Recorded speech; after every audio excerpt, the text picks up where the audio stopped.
Capítulo 2. El favor de su rostro.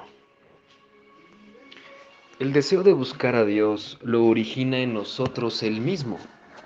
Como todos los deseos, este no es uno que puede ser impuesto ni forzado, sino que crece en nosotros cuando probamos y vemos que el Señor es bueno.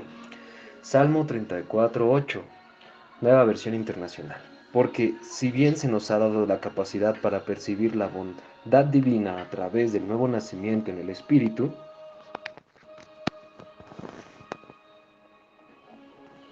esa capacidad es algo que debe desarrollarse en nosotros a lo largo de nuestra vida, como explica Pablo. Cuando venga lo perfecto, entonces lo que es en parte se acabará. Puntos suspensivos. Ahora vemos por espejo, oscuramente, pero entonces veremos cara a cara. Primera de Corintios 13, 10 y 12. La medida de su presencia. La busca La búsqueda del rostro de Dios tiene dos dimensiones centrales, la búsqueda de su presencia y la de su gracia.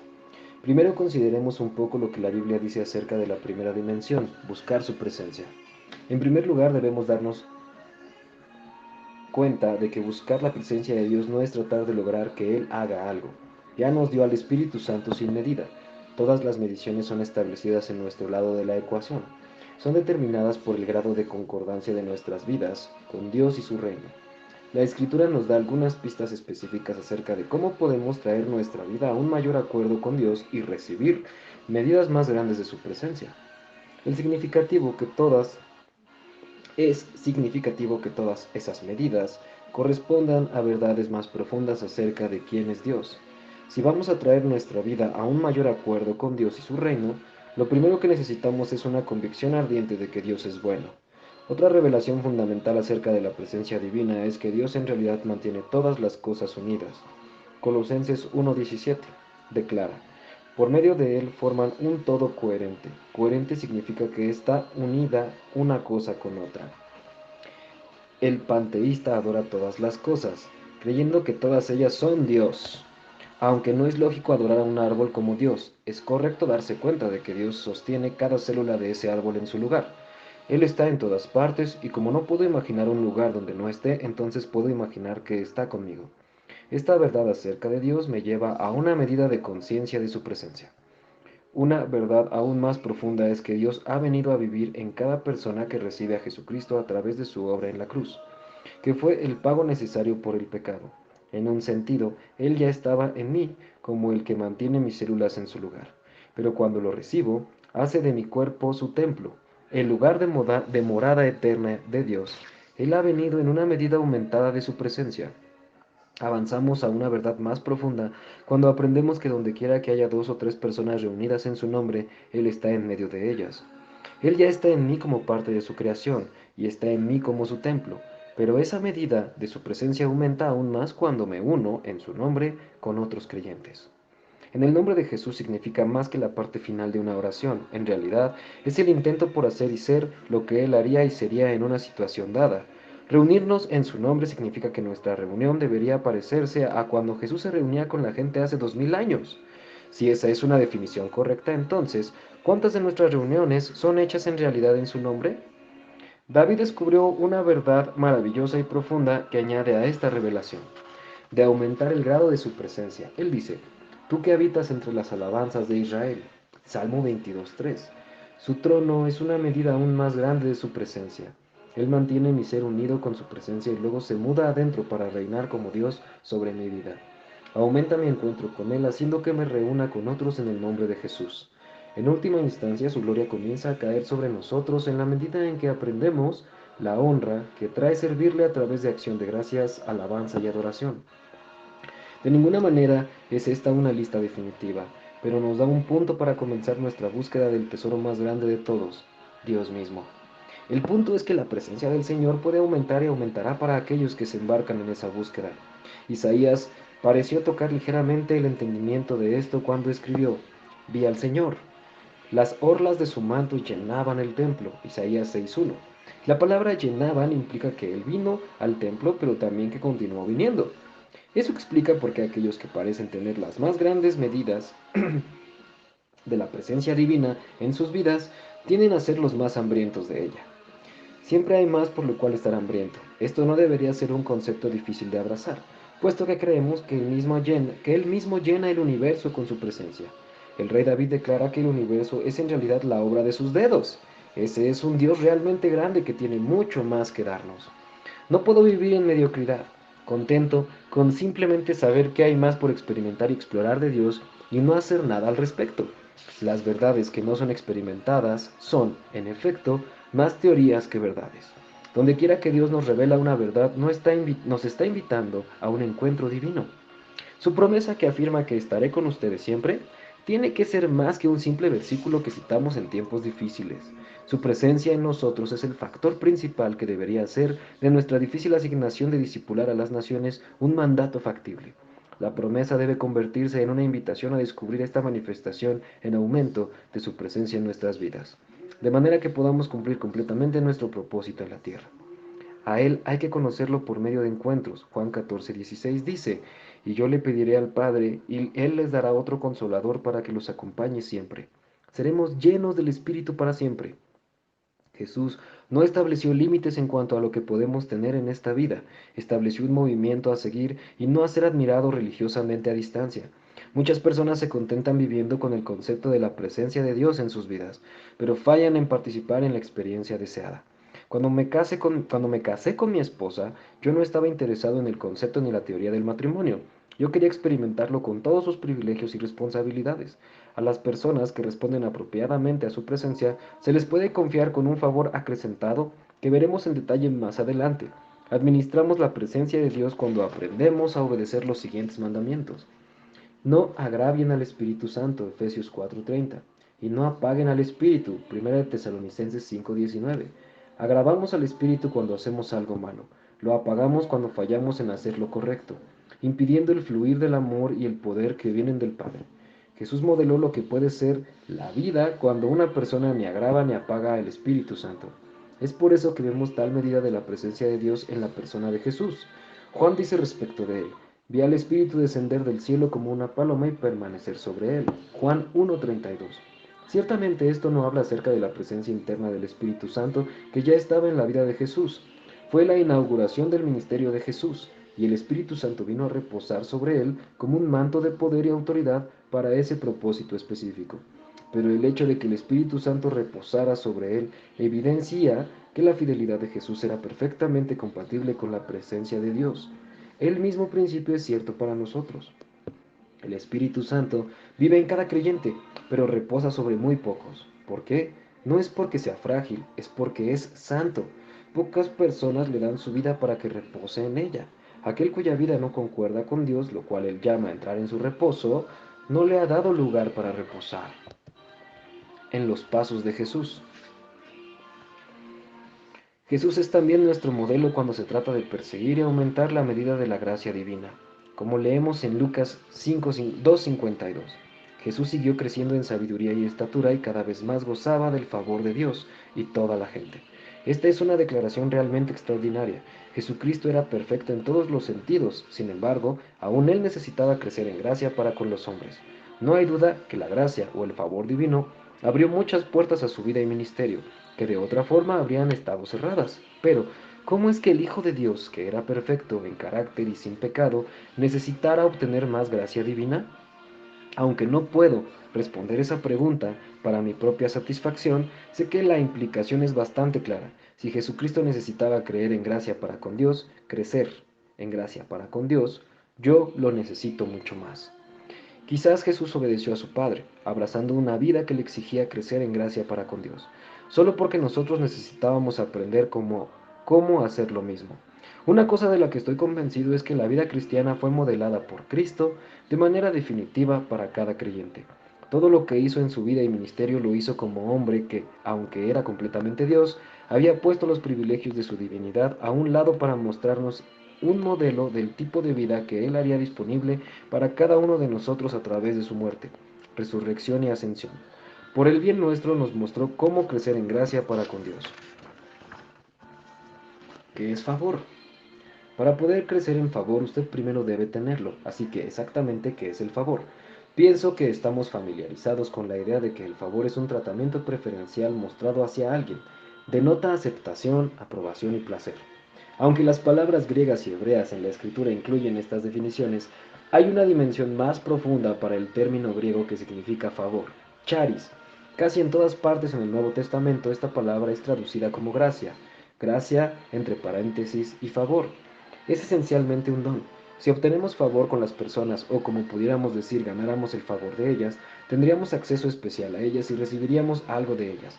Lo mismo es cierto en cuanto a ganar el favor de Dios, aunque el charis que recibimos de Dios es obviamente diferente del favor que recibimos de los hombres. En nuestra conversión aprendemos que la gracia de Dios es su favor inmerecido con los hombres a través de la sangre de su Hijo. Este favor inmerecido incluye no solo el ser perdonado de pecado, sino también recibir acceso a la propia presencia de Dios, de la misma manera que Jesús tiene acceso a Él. Cada creyente recibe este favor de Dios, pero no todos reconocemos las dimensiones adicionales del charis que recibimos. La gracia divina también es su poder operacional, la fuerza de su naturaleza. Él nos da su gracia para capacitarnos a fin de que seamos como Cristo. Estos dos aspectos de la gracia de Dios, acceso y poder, nos preparan para aprender lo que significa crecer en favor para con Dios.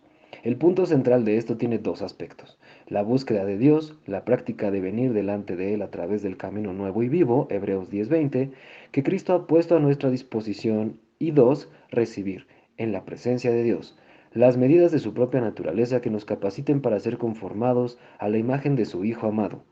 Al considerar el hecho de que se necesita gracia para obtener más favor y que a todos se nos ha dado una medida del favor de Dios a través de nuestra conversión, el tema de crecer en gracia es un tema de mayordomía.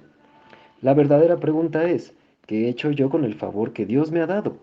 Creo que no comprender y seguir el camino de la mayordomía del favor divino ha llevado a muchas personas a morir en la tragedia innecesaria de no haber cumplido nunca los sueños dados por Dios y sus deseos. A menudo esos mismos individuos culpan a otros por no haberlos respaldado en la consecución de sus sueños. La sobria realidad es que la mayoría de los sueños se disipa por la falta del favor divino y de los hombres. Donde quiera que el favor aumenta, presenciamos el poder del incremento exponencial que viene a través de un acuerdo. Ese es el producto que deriva del favor. Nuestros sueños auténticos que provienen de Dios no pueden ser concretados por nosotros mismos. Eso sería una señal cierta de que el sueño es demasiado pequeño. Debemos soñar tan grande que sin el apoyo que viene a través del favor divino y de los hombres, no podamos lograr nunca lo que está en nuestro corazón. Aunque Dios ama a todo el mundo por igual, no todo el mundo tiene la misma medida de favor. Sin embargo, todo el mundo está posicionado para crecer en gracia. Si cada uno de nosotros administra eficazmente lo que tiene, en otras palabras, cuando buscamos su rostro con el favor que tenemos, crecemos en favor. El tema supremo. Como sucede con todos los dones, el favor de Dios nos es dado a todos gratuitamente, sin compromiso, aunque viene con un propósito. Sin embargo, no todos eligen necesariamente usarlo de acuerdo al propósito destinado.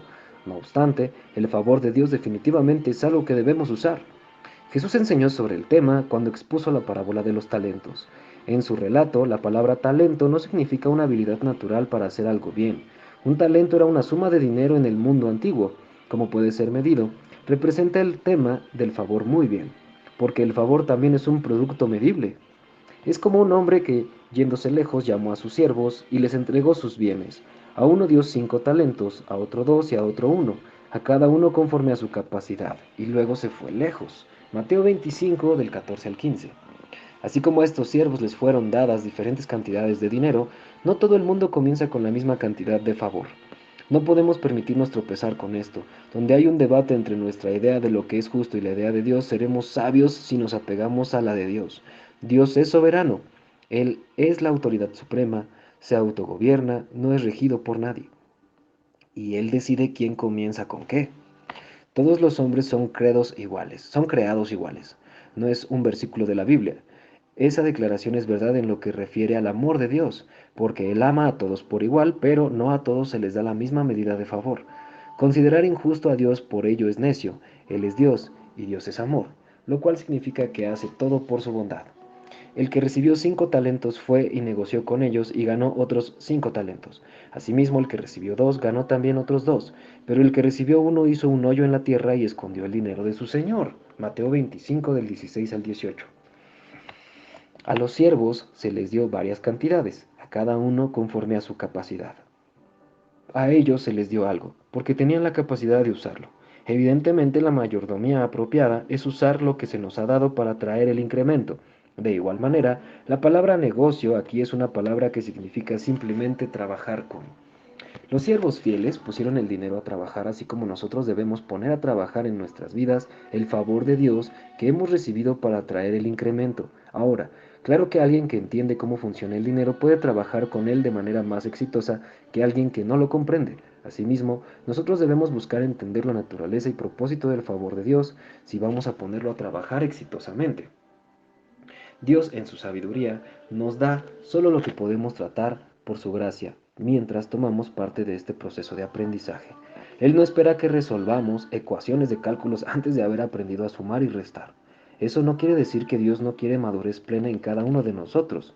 Él sabe que la clave para crecer en cada etapa, ya sea que estemos a cargo de mucho o de poco, es la misma. El asunto principal siempre es la fidelidad. Dios, que es perfectamente fiel, está buscando esta característica en aquellos que dicen que lo aman. Después de mucho tiempo regresó el señor de aquellos siervos y arregló cuentas con ellos. Se acercó el que había recibido 5 talentos y trajo otros 5 talentos, diciendo, Señor, 5 talentos me entregaste, aquí tienes. He ganado otros 5 talentos sobre ellos. Su señor le dijo, bien, buen siervo y fiel, sobre poco has sido fiel, sobre mucho te pondré. Entra en el gozo de tu señor. Se acercó también el que había recibido 2 talentos. Dijo, Señor, 2 talentos me entregaste, aquí tienes. He ganado otros 2 talentos sobre ellos. Su señor le dijo, bien, buen siervo fiel, sobre poco has sido fiel, sobre mucho te pondré. Entra en el pozo de tu señor, en el gozo, creo. Mateo 25 del 19 al 23. A cada uno de nosotros nos es dada la oportunidad de crecer por el uso fiel de lo que se nos ha otorgado. En el reino de Dios la fidelidad es el valor supremo y siempre es premiada. Por otro lado, considere el veredicto de Dios sobre la infidelidad. Pero acercándose también el que había recibido 1 talento, dijo, Señor, te conocía que eres hombre duro, que ciegas donde no sembraste y recoges donde no esparciste, por lo cual tuve miedo y fui y escondí tu talento en la tierra. Aquí tienes lo que es tuyo. Respondiendo su señor le dijo, siervo malo y negligente, sabías que ciego donde no sembré y que recojo donde no esparcí. Por tanto, debías haber dado mi dinero a los banqueros, y al venir yo hubiera recibido lo que es mío con los intereses. Quitadle pues el talento y dadlo al que tiene 10 talentos. Mateo 25 del 24 al 28. En esta historia, el que comenzó con más es el que fue encontrado más fiel. Su responsabilidad era mayor y fue justamente premiado, pero lo opuesto también puede ser cierto. He observado que algunos de aquellos que parecen tener las más grandes oportunidades en la vida terminan siendo los que más las desperdician y, por lo tanto, caen en el juicio mayor. Ellos son contados como responsables. Deben dar una respuesta por su fidelidad. La escritura es clara en este punto, porque a todo aquel a quien se haya dado mucho, mucho se le demandará. Lucas 12:48. El terrateniente honra al siervo que comenzó con más y ganó más, dándole el talento no usado del siervo, infiel. La fidelidad es lo que Dios busca. La fidelidad es lo que Dios busca. Porque al que tiene le será dado y tendrá más, y al que no tiene, aún lo que tiene le será quitado. Y al siervo inútil, echalo en las tinieblas de afuera. Allí será el lloro y el crujir de dientes. Mateo 25 del 29 al 30. En la misma medida que la fidelidad es premiada, la infidelidad es juzgada. Dios juzga todo lo que se opone al amor, como se opuso el amor al siervo holgazán. Como se opuso al amor el siervo holgazán, considere el regaño del Señor a él. Es interesante ver que no le corrigió la opinión que el siervo tenía de él como hombre duro, sino que lo regañó por su respuesta equivocada ante esa opinión. En vez de ser inspirado por un temor santo del Señor que le hubiera dado un significado correcto del peso de la confianza que había sido colocada sobre él, vio la prueba y dijo, demasiado duro. Al ignorar su responsabilidad, estaba deshonrando a su Señor diciéndole esencialmente que sus expectativas eran demasiado altas. Los siervos fieles no dieron excusas, vieron lo que se les había dado y simplemente lo usaron. Puede que también conocieran a su señor como un hombre duro, pero aparentemente también pensaban que era confiable y deseaban agradarle. En efecto, al salir y conseguir más talentos con los que se les había dado, estaban actuando como su señor. Se daban cuenta de que representaban a su señor en su ausencia e intentaron elevar el nivel de hacer negocios. Su amor por él lo demostraron con acciones que revelaban su profundo honor y respeto por la autoridad de él, y el sentimiento de que era un privilegio representarlo. Me perturba ver la actitud del siervo infiel, operando en tantas áreas de la iglesia, cuando se trata de cumplir nuestra misión de imitar a Cristo para destruir las obras del diablo y realizar señales y prodigios. El favor que nos ha sido dado para ser como Cristo implica esta comisión en su propósito.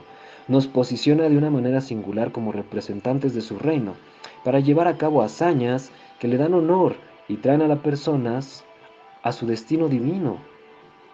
Las palabras de Jesús fueron, y yendo predicad diciendo, el reino de los cielos se ha acercado, sanad enfermos, limpiad leprosos, resucitad muertos, resucitad muertos, echad fuera demonios, de gracia recibisteis, dad de gracia. Mateo 10 del 7 al 8. Los siervos fieles no se preocupan por cómo van a cumplir el mandato del Señor antes de haberlo intentado o aún después de haberlo hecho varias veces sin éxito. Ellos confían en su Señor.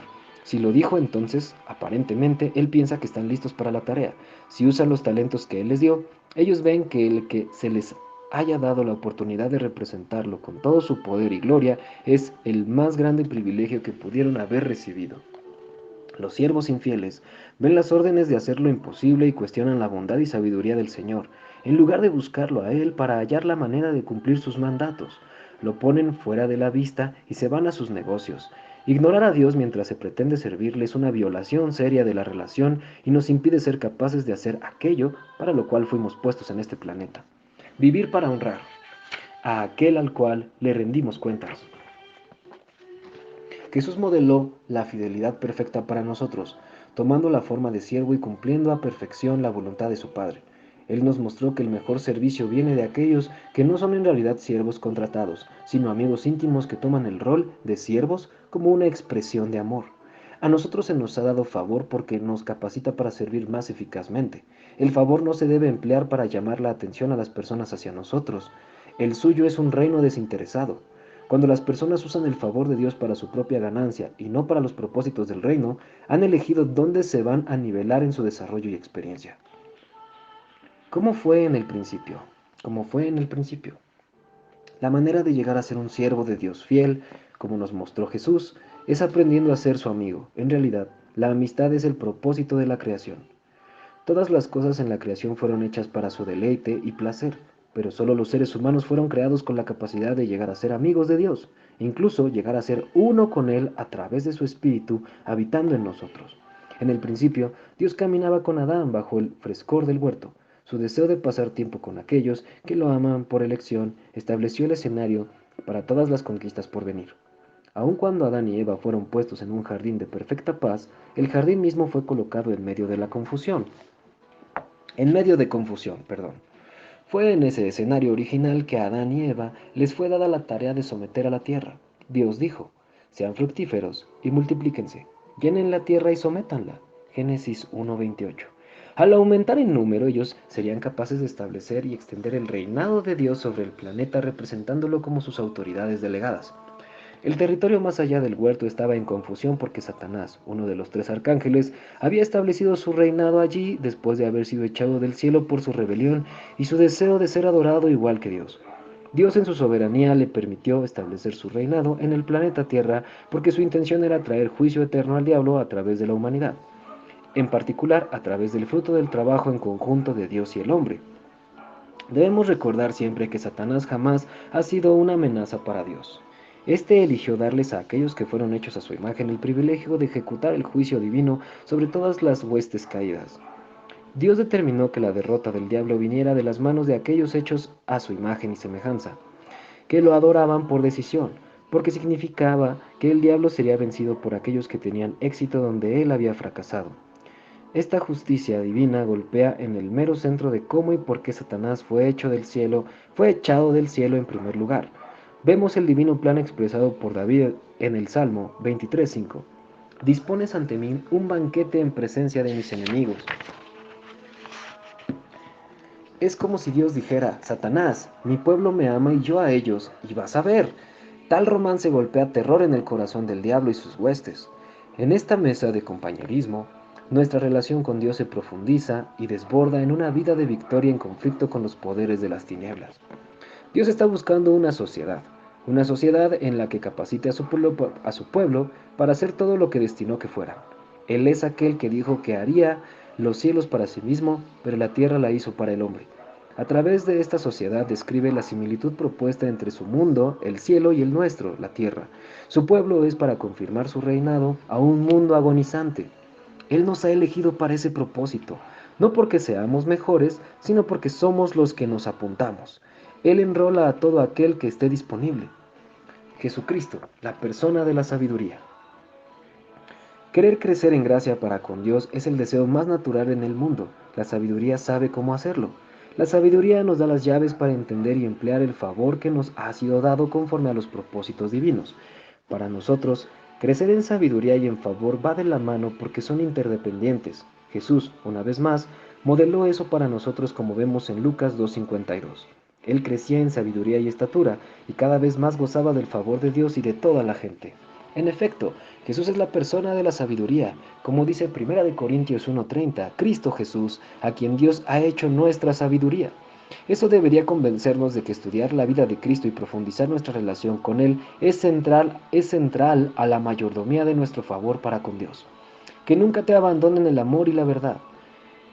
Contarás con el favor de Dios y tendrás buena fama entre la gente. Proverbios 3:3 y 4. Esta declaración describe a aquellos que abrazan la instrucción del Señor con diligencia, que están comprometidos a obedecer y no perder de vista su palabra. Haciendo esto, se posicionan para un incremento del favor divino. Darle un alto valor a la voz y a la palabra del Señor desempeña una gran función en la obtención de más favor divino. En verdad, quien me encuentra halla la vida y recibe el favor del Señor. Proverbios 8:35. Todo el capítulo 8 de Proverbios revela la persona llamada sabiduría, la cual, por supuesto, es Jesucristo. El capítulo se enfoca primeramente en el rol de la sabiduría en la historia de la creación, y al hacerlo, revela la verdadera naturaleza de ella. Es la expresión creativa de Dios. Este versículo promete que encontrar la sabiduría de Dios en lo que concierne a su expresión creativa en nuestros campos de influencia es una forma segura de crecer en el favor divino. Una manera útil de ver cómo opera esta promesa es verla dentro del cuadro que se nos da en el Nuevo Testamento, donde se nos dice que somos el cuerpo de Cristo, como los miembros de un cuerpo humano. Cada parte del cuerpo de Cristo es único, sin embargo, cada uno encuentra su significado y funciona solo en relación con el resto del cuerpo, particularmente el cerebro. Encontrar la sabiduría es el proceso de descubrir y alinear correctamente nuestra vida en relación con la cabeza, Cristo, y con nuestro destino único para expresar un aspecto de su naturaleza en una forma que nadie más puede. El favor de Dios descansa sobre nosotros cuando somos y hacemos aquello para lo cual Él, en su sabiduría, ideó que fuéramos e hiciéramos. El que procura el bien obtendrá favor. Proverbios 11:27. Aquí la palabra bien significa cosas que son de beneficio o agradables. Aquellos que ponen un esfuerzo extra en buscar las cosas que agradan al Señor y traen beneficio al Rey y su pueblo, no pueden más que crecer en favor para con Dios y los hombres.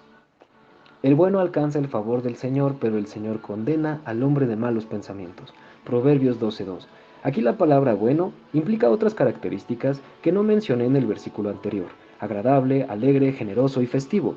Son algunas de las definiciones que se aplican a este versículo.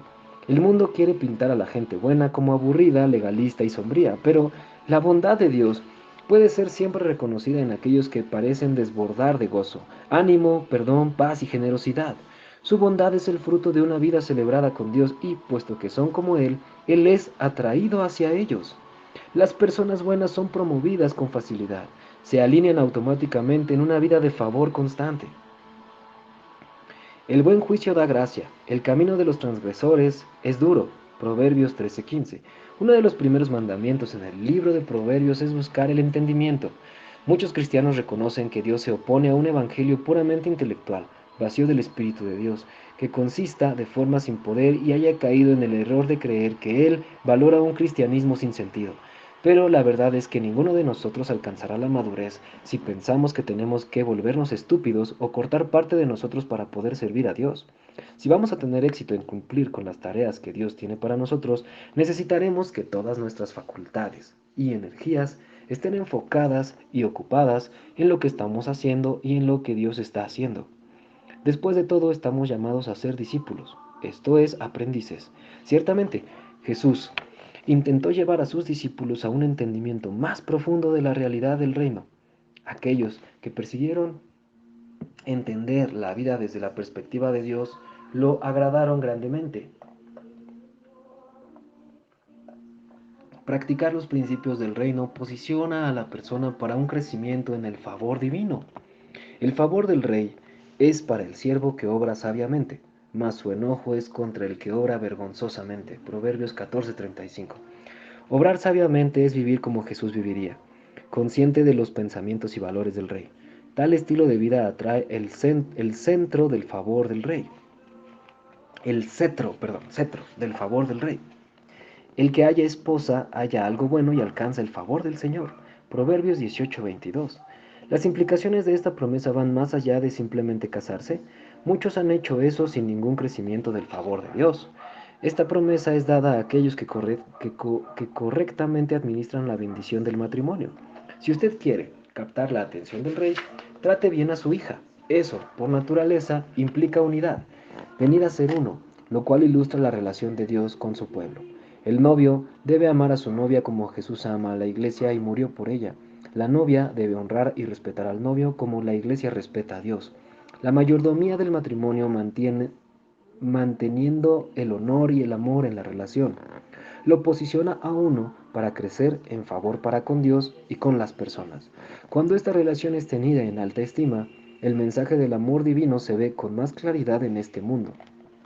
Como puede ver en estos versículos, aquellos que crecen en favor no son los que se enfocan en saltar y tachar cosas de la lista para lograr la atención de Dios.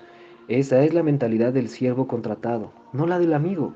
El amigo crece en favor al abrazar una vida de obediencia, motivada por la pasión por Él y solamente Él. Esta verdad es un factor importante de recordar cuando buscamos el favor divino. Muchas personas quieren más dinero, puertas abiertas para sus negocios o ministerio, o hasta oportunidades más grandes para sus familias. Pero el favor de Dios es primero que nada para darnos el privilegio de conocerlo a Él, simplemente por el propósito de conocerlo a Él. Se podría decir que el favor divino llega a aquellos que han escogido mantener lo principal, conocer y amar a Dios. Mas alábese en esto el que haya de alabarse, en entenderme y conocerme. Jeremías 9:24. Los que están enojados con Dios en sus corazones, a menudo miran a un sujeto como este y acusan a Dios de ser parcial, sin darse cuenta de que el favor divino viene a los que han tratado honradamente con los asuntos del corazón. El favor de Dios afirma nuestra identidad. Como ya mencioné, ganamos favor con Dios al buscar su sabiduría para descubrir y cumplir el destino para el que nos creó. Vital para este proceso es una de las expresiones principales del favor divino. Declaraciones en las cuales reconoce nuestra identidad y afirma su aprobación y aceptación en cuanto a nuestras vidas. La Escritura está llena de esas declaraciones, pero debe haber momentos en la vida de cada creyente en los cuales escuchamos la voz de nuestro Padre decirlas directamente a nosotros. Es allí cuando ellas vienen a ser nuestras. Es allí cuando ellas vienen a ser nuestras. No debería sorprendernos el que necesitemos que Dios muestre su favor con nosotros en esta forma, porque este tipo de necesidad, la afirmación y la aprobación, está conectada a nuestro ADN. La búsqueda del favor es una conducta humana profundamente arraigada y normal. Todo el mundo tiene conciencia de la falta de plenitud que hay aparte del reconocimiento y la afirmación que proviene de afuera. Aun cuando la búsqueda de la aprobación humana haya hecho que muchos caigan en un temor no saludable del hombre, el deseo básico de la afirmación es auténtico y necesario. Cuando recibimos este tipo de favor, crece el efecto de quienes somos y qué se nos ha dado para hacer en la vida, porque toca el principio del crecimiento exponencial a través del acuerdo. Afirma el hecho de que dos son mejores que uno si están unidos con el favor. Nuestro potencial crece cuando la fuerza de otros es añadida a la nuestra. Se puede ver a los niños a una edad muy temprana buscar el reconocimiento de alguien importante para ellos. Papi, mírame, papi, mírame. Se escucha con frecuencia en mi hogar cuando mis hijos estaban por intentar algo nuevo o valiente. La atención que obtenían de mí y los vitores de apoyo eran bloques esenciales en la construcción de su autoestima y confianza en la vida. Aun cuando trabajaba fuertemente para darles mi total atención en esos momentos, había un efecto inusualmente más grande cada vez que hablaba muy bien de ellos a mis amigos en su presencia. Parecía comunicarles mi máxima señal de aprobación. Eso es algo que hago aún, a pesar de que ya son adultos. Busque la gloria de Dios. El Padre Celestial habló de su Hijo Jesús para que escucharan los espectadores. Este es mi Hijo amado, en quien tengo complacencia. Mateo 3:17. La marca del favor divino en una vida siempre es una declaración celestial. El reto para cada uno de nosotros es renovar nuestras mentes y corazones de manera que nuestros afectos estén anclados, manteniendo la aprobación de Dios como nuestra meta y recompensa supremas. Si fallamos en valorar el favor del hombre en su apropiada posición subordinada en nuestros corazones, seremos vulnerables a la tragedia. En realidad, la mayoría necesitamos romper primero nuestro acuerdo con el espíritu de temor del hombre para poder ser libres de desarrollar las prioridades apropiadas cuando se trate del favor de Dios y el del hombre. Mucha gente no se da cuenta de que su acuerdo con ese espíritu aún está operando en su pensamiento, así que no se aventuran en su pasión por Dios sin la aprobación de otros. Buscar el reconocimiento del hombre a costa de la aprobación divina es necio, a lo más y completamente autodestructivo en el peor de los casos. Pero también es el camino de este mundo, así que debemos ser proactivos para desmantelar tal pensamiento en nosotros y valientes a fin de resistir la presión de nuestros semejantes para cooperar con ellos. Aquí es donde una de las advertencias de Jesús entra en juego. Él advirtió a sus discípulos acerca de la influencia potencial en sus mentes, cual levadura ejercida por el sistema religioso, fariseos, y el sistema político, Herodes. Ambos tienen el temor del hombre como su denominador común. Jesús también dijo, ¿cómo va a ser posible que ustedes crean si unos a otros se rinden gloria pero no buscan la gloria que viene del Dios único? Juan 5:44. Este versículo no enseña que honrar a las personas es malo. Eso nos llevaría a un conflicto con el resto de la escritura. Lo que dice es que la fe no puede coexistir con el temor del hombre. Esto es, con preocuparse más por lo que alguien pueda pensar de nosotros por una decisión particular, que lo que Dios piense de nosotros. Es importante que notemos esto, porque es imposible agradar a Dios aparte de la fe, y la búsqueda del favor tiene todo que ver con agradar a Dios. Nada se compara con la satisfacción de agradar el corazón de nuestro Padre Celestial.